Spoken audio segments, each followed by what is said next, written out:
என்ன வேலை பார்க்குறீங்க? ஆட்டோ ஓட்டுறேன் சார் பார்ட் டைமாக. ஒன்று ஃபுல் டைம் வரும்னு சொல்லுவாங்க, இல்லை 12 to நைட் வரையும் வரும்னு சொல்லுவாங்க. அது நமக்கு செட் ஆகுதுன்னு சொல்லிட்டு நான் ஆட்டோ வந்து செகண்ட்ஸில் வாங்கினேன் சார்.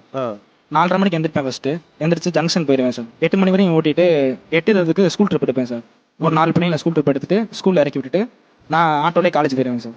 ஆட்டோலேயே காலேஜ் போயிருவீங்க? ஆமாம். திருப்பி சாயங்காலம் ஸ்கூல் ட்ரிப் 2 பிள்ளைங்க இருக்கும். 11th பிள்ளைங்க வந்து ஸ்பெஷல் கிளாஸ் முடிச்சு 4:30 5 மணிக்கு விட்டுருவாங்க. அவங்கள கூப்பிட்டு போய் திருப்பி விட்டுட்டு சாயங்காலம் அதே மாதிரி நான் யூனிஃபார்ம் சேஞ்ச் பண்ணிவிட்டு ஜங்ஷனு பெரியார் அந்த மாதிரி வண்டி ஆட்டோ வந்துருக்கேன் சார். நைட் ஒரு 10 மணி வரையும் ஓட்டுவேன் சார். அம்மா அப்பா? அம்மா இல்லை சார். அம்மா நான் பிறந்த 40 நாள் இறந்துட்டாங்க. அப்பா செகண்ட் மேரேஜ் பண்ணிட்டாரு, டச்சில் இல்லை. ஸோ நீங்கள் சின்ன வயசுலேருந்தே நான் அக்கா மட்டும்தான். 2 அக்காவும் தனியாக வளர்ந்தாங்க. அக்கா வந்து 2 பேருமே வந்து ஹாஸ்டலில் படிச்சு வளர்ந்தாங்க. ஸோ நம்ம தான் எல்லாத்தையும் எடுத்து செய்யணும். இப்போ நான் 4 வருஷம் படிக்காமல் இருந்தது காரணமே வீட்டில் படிக்க சூழ்நிலை இல்லைன்றதான் நான் படிக்காமல் இருந்தேன்.